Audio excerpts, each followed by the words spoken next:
He don't really even say nothing. He just he stopped right there. I got to take pictures of you. And I said, for what? And he just took the picture, told me to turn to the side, took that picture, and then took another one. And then I felt kind of weird, and he just walked away. He didn't say nothing else. By day, Sunnyside is as peaceful as its name. But when the sun goes down, youth gangs roam the streets. I would say 94, 95, and 96 is that's when they started kind of shooting at us, and then it became really serious. These guys are actually trying to kill us. My mom doing that messed with my brother's mind a lot. He's the one I think that took it the hardest because he felt rejected. This is for like the excitement. It's just for a while. You can call it a temporary job while you're a kid. Hello, and welcome back to 1 Minute Remaining. My name is Jack Lawrence, the host and creator of this show. Today is part 3 of my chat with Evaristo Salas Jr. Now 42, Jr. was arrested and convicted for murder at the age of just 15. He's now served over 26 years behind bars for a crime he says he didn't commit. So the facility where Junior is at the moment is what's called a camp. It's a far cry from his previous prison, where gang fights, stabbings and riots were commonplace.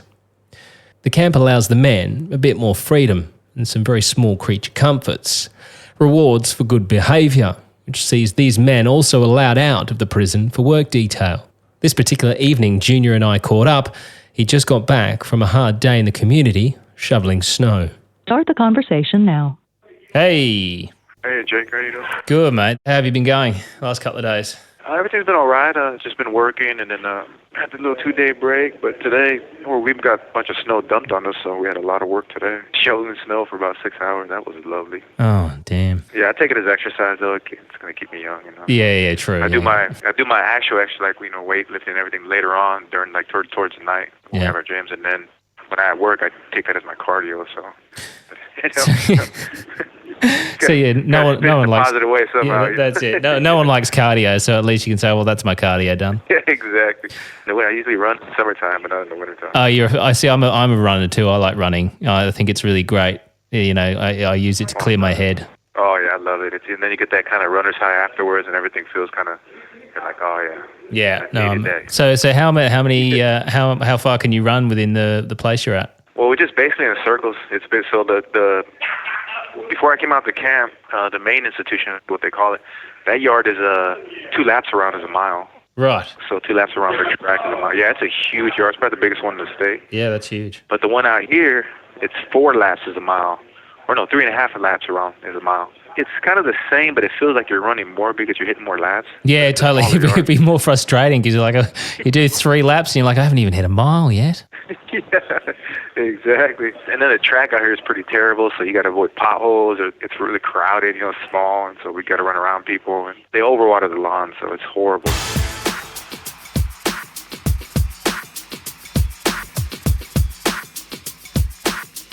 The year is 1996.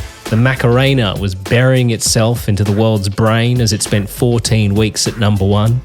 Kids had forgotten about living, breathing pets as we all stood around the playground trying to keep our Tamagotchis alive. And 10-year-old Jack was just hoping for the latest console for Christmas, the Nintendo 64. You know who everybody's after. You know the games of Nintendo 64. Get down.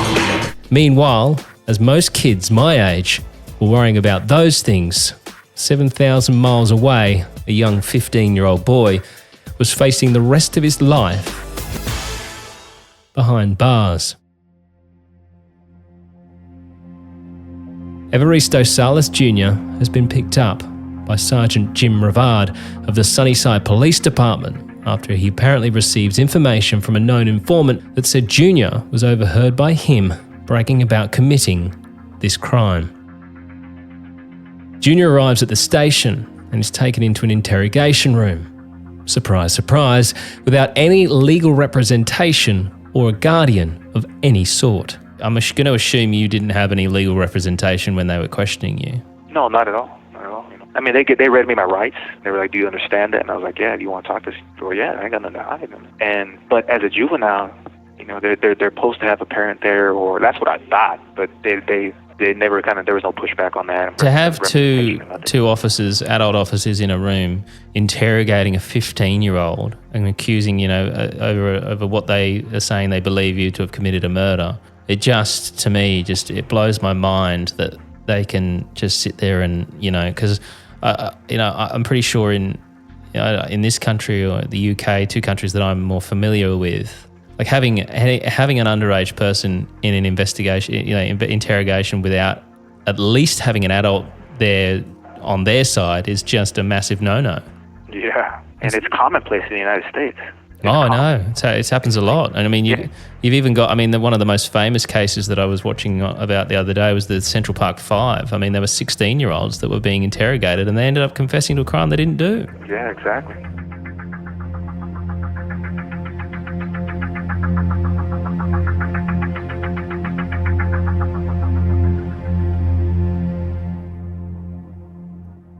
Junior's being interrogated about the murder of a man by the name of Jose Aurelio.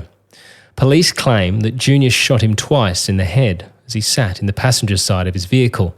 Junior continues to plead his innocence, explaining that he had nothing to do with it, but his cries of innocence fall on deaf ears. The police, in their minds, have their man, or child, and it's case closed. Were you let go after a certain amount of time, or what happened after your first lot of questioning? No, they charged me right then and there. Oh, they charged you right then and there? Right then and there, yeah. So they interrogated me for maybe 20 to 30 minutes, basically me arguing, telling them I didn't do it, I don't know what you guys are talking about, you know, in tears, you know, asking for my dad, that kind of stuff. And they just looked at me and said, well, we're going to charge you. And that was the beginning of the nightmare right there.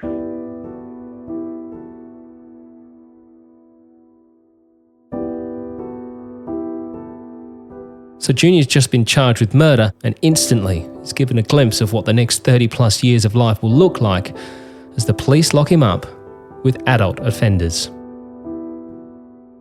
I just could not believe in my head. I was thinking in my head, what? And I was literally in shock. I remember I was crying and I was like, no, this can't be real. And then these guys, these cops who I've known my life, they throw me into the cell in the Sunnyside jail, which is like a dungeon.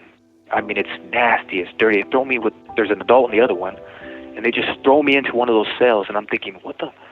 What am I doing here? You know what I mean? And they throw me in a suit that doesn't even fit me. And then to make matters worse, when they put me in the police station, they're not telling me anything. They say, oh, we're going to charge you with murder. I'm like, what the? I call my dad, I'm crying to my dad, and my dad's like, he asked me, do you have anything to do with it? I said, Dad, I don't know what they're talking about. I don't know anything. He said, all right. He said, look, I'm going to figure it out. It's going to be all right. And then they took me instead of taking me to the juvenile, which they're supposed to, they took me to the county jail, which is the adult county jail for adult offenders. And I'm like, what the? And I'm scared. I'm like, oh. And then when we get there, they process me in, and the staff that's there looks at me and said, what the hell are you bringing him over here for? He's a juvenile. And the guard's like, oh, well, he's going to come over here anyways, you know, they're going to charge him as an adult. And so he's doing this, and when I look back at it, to scare me, I'm not even supposed to be there. And the guy looks at him again, he goes, look, I can process this, but he's not supposed to be here. He's supposed to be at the juvenile. And he's like, well, go ahead and just do it. So they kept me in there for about 2 hours in the booking area. And I was like, oh my God, they're putting me in the county jail. And then 2 hours later, they take me to the juvenile. And I'm like, what the, you know, and that's how it began for me. That was my day. And I'm just like, what? And the whole time I'm just like, I can't for the life of me think, what the hell's going on here? And then I kept thinking, no, it's just a mistake. They'll figure it out. They just, you know, I mean, it's going to be over. And that was the opposite of it. That was the way I kept myself from freaking the hell out. You know what I mean? I was just like, okay, they made a mistake. They're going to see it. They're just trying to, you know what I mean? But it just got progressively worse and worse.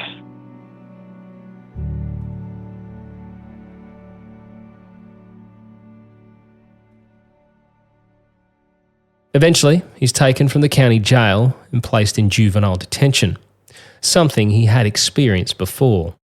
Well, they had an old juvenile prior, because that one was relatively new. They had just built that one. I was in an old one that was pretty grimy, and I was only there for like 5 or 6 days. And I was there for, I think it was malicious mischief or something. I can't remember what it was. It was one of those charges. I was kicking a board off a fence or something. They got me for trespass or something. And then I got angry at this. I brought this on myself. The judge probably wouldn't have put me in there, but I got angry with them, and I was like, oh, I ain't coming back, and this and that. And he goes, oh, you're not going to come back? Okay, well, I'm just going to detain you. And I was like, oh, shoot, And that was kind of my first kind of, realization that maybe I should better off keeping my mouth shut. Yeah.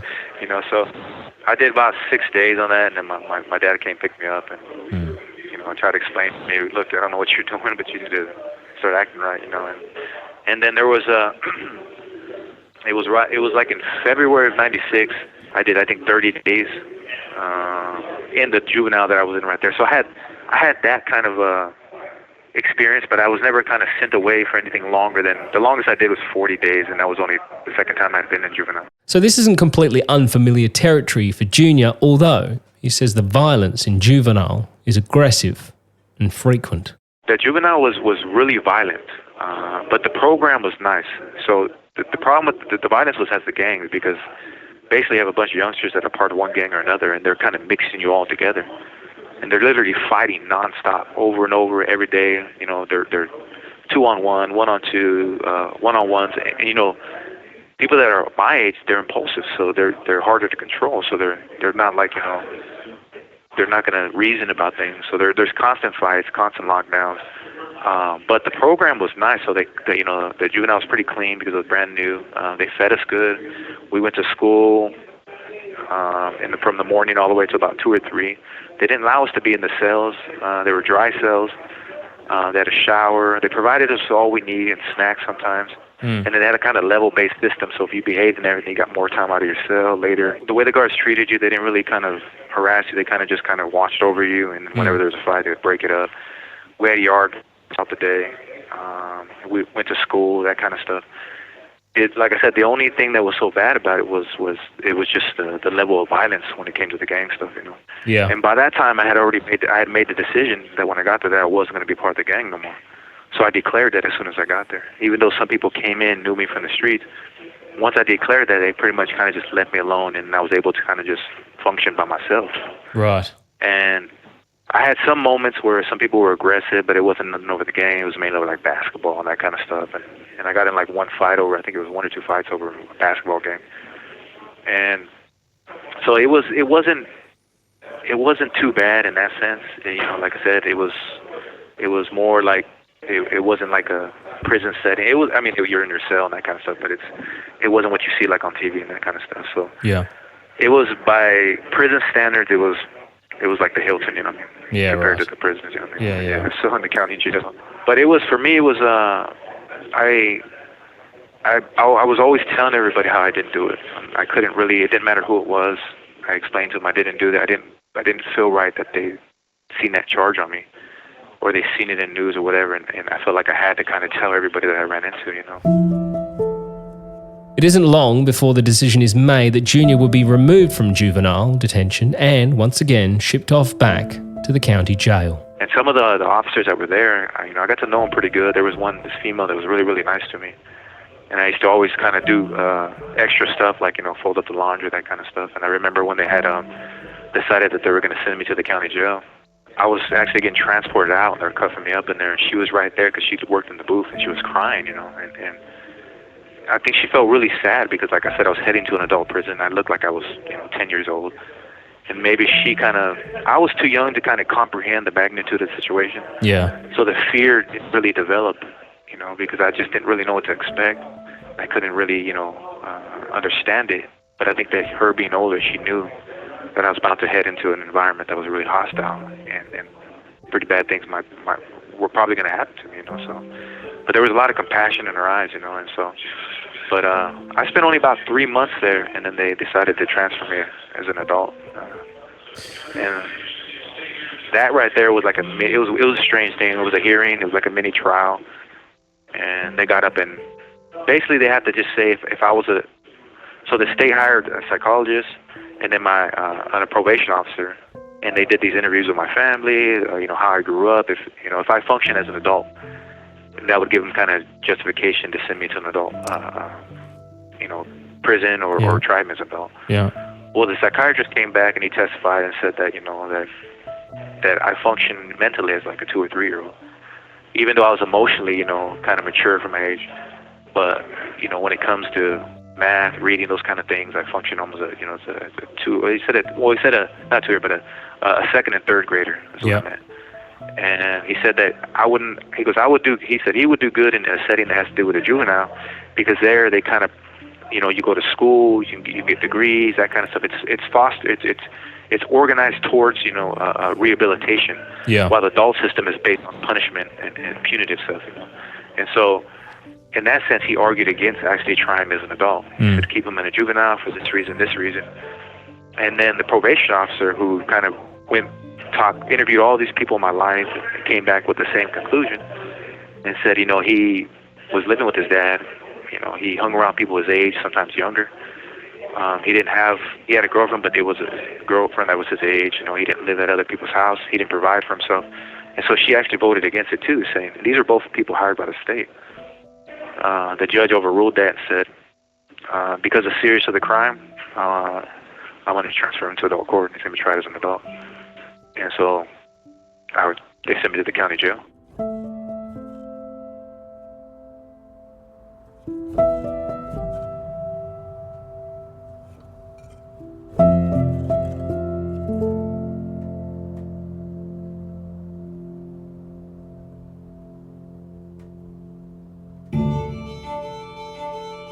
So we're going to take a short break, and when we come back, we need to hit rewind and take a closer look at just how Evaristo Salas Jr. became suspect number one in a murder investigation. And I got a real bad feeling when he did that too. I was thinking, what the? I don't know, that just didn't seem right, All right, couple of announcements in our break here. Firstly, we've joined the rest of the world and we have a website, 1minuteremaining.com.au. That is live right now. The main reason we have a website, it's not just because everyone's got a website, because you'll need somewhere to be able to purchase your 1 Minute Remaining merch. That's right. It's been asked for a while now. I finally got around to sorting some of it out. So you'll be able to buy merch from the website. But, there's always a but, it won't be available all the time, because what I'm going to have to do is limited releases, purely because, as you know, I'm a sole creator. So I can't be going out and buying thousands of t-shirts and mugs and that sort of stuff, because one, I got nowhere to put it, and two, I just don't have the funds for it. So we will do limited releases. You'll be able to get them from the website. How will we know when the limited releases happen? That's a very good question. Facebook. Make sure you're on the 1 Minute Remaining Facebook page, because you will get plenty of notice of when we're going to be doing merch drops. Whenever someone is arrested, there's always the discussion regarding bond, or as we call it, bail. Depending on the severity of your crime, the courts can offer offenders the chance to be released until their case is heard. After all, innocent till proven guilty, right? If you're given this opportunity, as part of your bail or bond conditions, the magistrate or judge may demand a surety. A surety is a person who agrees to give an amount or forfeit a sum of money or property if you don't show up at court when you're supposed to. Junior says this hearing took place, but there was just no way he would be getting out anytime soon. When I was transferred to adult court, that's what they do. The first thing they do bond hearings. So the first hearing I go to is a bond hearing. Yeah. So they set bond at $100,000, which there's no way There's impossible, no way you're gonna make it. Yeah. that I could even come up with that. So here in the States, in the United States, that's what they do. They set these outrageous bonds where they might as well not even give you bonds. Yeah. That's what it is. Yeah. And so for me, it was like my dad. He was telling me, one day he was crying. He's like, man, I wish I could get you out, but I have nothing. My whole life is not even worth, $100,000. I got nothing literally that would even come close to that. And I told him, Dad, look, I understand that. It is what it is, And then when they sent me to the county jail, which was, horrific, and because I was a juvenile, they put me straight into isolation. I didn't go into, to because of protection for you because you were so young. Exactly. So they had to separate us from the adults because we'd be preyed upon, and either, in one form or another. And so the only way they can do that is to put us in isolation. And there was other juveniles in there, and it was horrible. We were in a little small tank, and we're just stuck in there. we're not in our cells, but the tank is so small, it might as well be a cell, you know. And so there they housed us, and there was 5 other juveniles there with me. 3 of them were charged with murder, 3 or 4 of them charged with murder. And so that's where we sat. You know. Just the isolation alone, that experience is it almost stunts your emotional development because you're just stuck in isolation. You're over here trying to survive that, and you develop all these things that you kind of don't see until later on in life. Social anxiety, those kind of things come later, and you kind of trace it all the way back to these long periods of isolation that you were stuck in.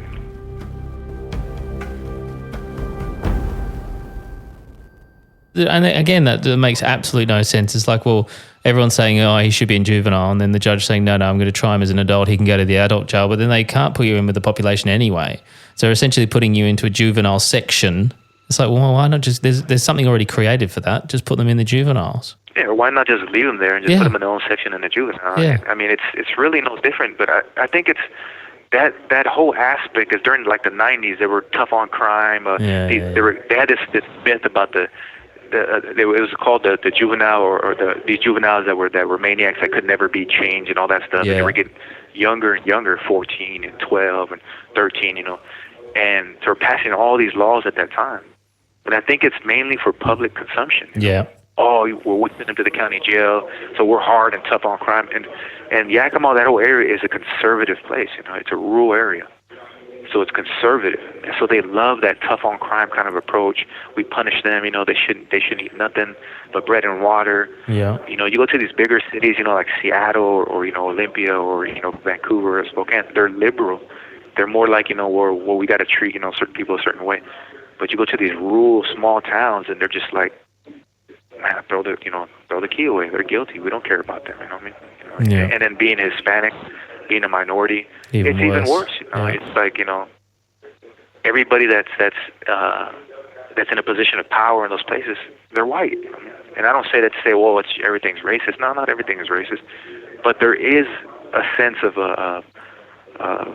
racism that's implanted in the system. You know, that you don't really notice, but it is there when you look around you. You know?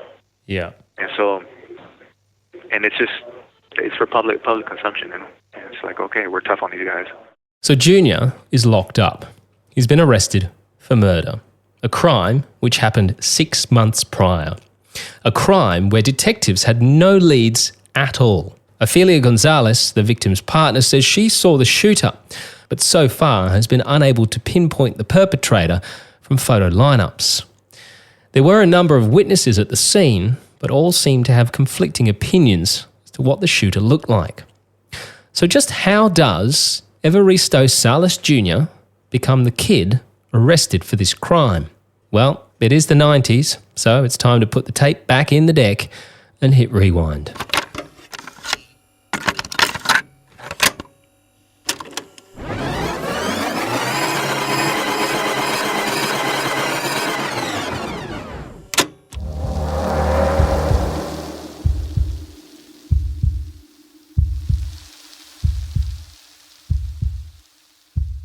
The lead detective is an officer, as we know, by the name of Jim Rivard. Mr. Rivard has since retired from the police, but at the time he arrested Junior, they already had a long history together.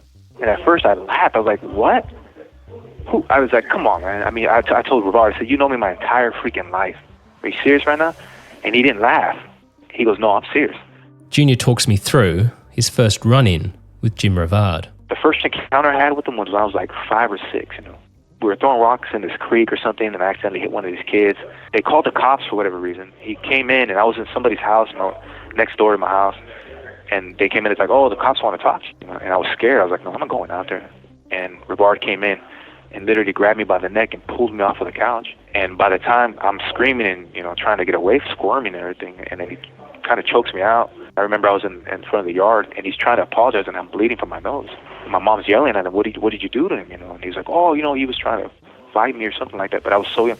That was my first memorable encounter with that cop. So just how does Jim Rivard end up arresting Junior for this crime? Well, you may remember that we already stated, all of a sudden, during a chance encounter with a known informant, Jim Rivard gets told that Junior was overheard bragging by the informant about the murder. This is how it plays out. One day, Evaristo is at the police station being questioned on an unrelated matter when all of a sudden, as he's about to leave, Rivard comes out of nowhere and tells Junior he needs to take his picture. Here's Junior on that. Yeah, I was being questioned on, because remember I told you they always drag me in to question me for things, that kind of stuff. So there was an incident that took place in the town before where somebody had got killed, and a bunch of my friends from the gang were all there. So they came to swoop us all up, and they wanted to speak to all of us. And so they came in and interrogated us, their normal little thing, okay, what happened here, what happened there. Some people were there, and they were asking all these questions and stuff like that. And then before, when I was already walking out, he just stops me out of nowhere, and he just says, hey, he don't really even say nothing, he just says, stop right there, I gotta take pictures of you. And I said, for what? And he just took the picture, told me to turn aside, took that picture, and then took another one. And then I felt kind of weird, and he just walked away, didn't say nothing else. And then I just walked off, and I'm just thinking in my head, like, what the hell was that about, And I got a real bad feeling when he did that, too. I was thinking, what the? I don't know, that just didn't seem right, And then just didn't, really after that, didn't think nothing of it. Now's the time to listen closely, because this is how Jim Rivard says the whole thing plays out. Jim is sitting in his office, paying his informant for some other information he's been given. Nothing unusual about this. Informants who give police information that lead to arrests get kickbacks in the form of money sometimes. The informant with Jim was one of his regulars, and he'd already asked him if he could see what he could find out about the Jose Aurelio shooting. As Jim is sitting in his office, he says another police officer walks in and tells Jim he has Junior Salas with him, and he's about to let him go. Did Jim want to talk to him about anything? Jim replies, yeah, actually I will. Jim says he picks up his Polaroid camera and goes to find Junior. When he sees him, he decides he actually has nothing to ask him, and instead takes the 3 Polaroids of Junior, front on and one on either side, just like you do when you arrest someone. Now, Jim has been asked why he decided to take Junior's photos that day, and his response to that was, and I quote, "You know what? To this day, I still don't know why." Jim says he then heads back to his office where his informant is sitting, and he casually just chucks the Polaroids on the table. The informant sees the photos and says, and I quote from Jim Rivard, "What do you need me for? You already got the guy who shot Aurelio. That's him." Well, what a stroke of luck that was.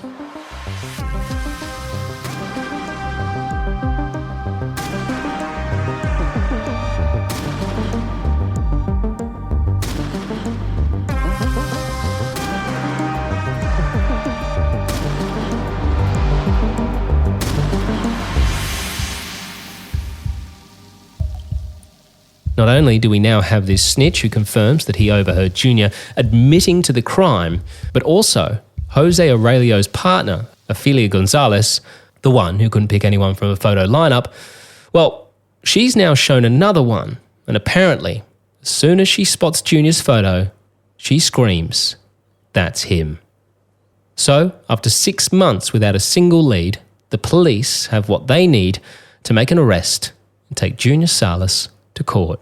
I was so confident that the truth would be so easily be seen. I was like, and I always tell my dad, I said, look, Dad, I really didn't do this. So there's no possible way. And that kind of thought process gave me a sense of comfort. And I was like, there's no way. It just won't happen. Not in America. Because up until this point, whenever you go to school, when all the movies you watch, it's America has the best justice system in the world. We're the envy of the world when it comes to this. We don't put people away for prison. Every movie you watch, they cast the criminal. And that's ingrained in us as children. And so my mindset was the same way. Even though I lived, in a certain way and I was a gang member and that kind of stuff, I still believed in that kind of inflated version of what the American justice system was. And that gave me a certain amount of comfort, and my dad. But we learned very quickly that that's not the case, So it was just like when I finally started going to trial, I was first of all, I'm kind of an introvert to a certain extent. I don't like to be the center. I don't like to be in crowds. I'm more comfortable being alone, that kind of stuff, And so they thrusted me into this where I was kind of the center, And the worst part is to hear them, say these things that I did that I know I didn't do. And I can't just get up there and yell, I didn't do it, or this and this. That's not the way the courts work. You do that kind of stuff, then you look horrible. You don't look like you. And so I sat there in a submissive way, and when I went to court, it took about 6 months. So I was charged in May 22nd. I was sent to the county jail in August of 1996, and then I had my trial start in December. I think it was December 1st of 1996. So it was relatively a short time, which is really strange in the system of the American system, because usually they drag it out for long periods of time. But I didn't want to stay in jail longer. I was like, look, we got to get this in front of a judge or a jury, before they can hurry up. If I'm not guilty, I can go home. And so that was, and I kept pushing and pushing, and so we had trial within about 6 months. You have 1 minute remaining. And that's where we'll end it today. Coming up next time, Evaristo has his day in court, and after the so-called snitch gets up and testifies, well, let's just say it doesn't go according to plan. And the whole case will end up relying solely on the testimony of one person, Ophelia Gonzalez. A key witness's information that will put Junior Salas away for life. But I said very few words. I just told the judge, I said, look, I didn't kill anybody. Someday you guys are going to see that. But it's what Ophelia did prior to Junior's trial that would raise the most questions of all. Questions that would seemingly go unanswered. They actually had the charges and they forwarded to it. I got the paperwork on that. They forward those charges to the prosecuting attorney for rendering criminal assistance, which is helping, the killers. And then there's nothing on it, not a single thing. Next time on 1 Minute Remaining. 1 Minute Remaining is a Mash Pumpkin production. Produced, hosted and created by Jack Lawrence. Editing and sound design by Jack Lawrence and Dom Evans. This show is part of the Acast Creator Network.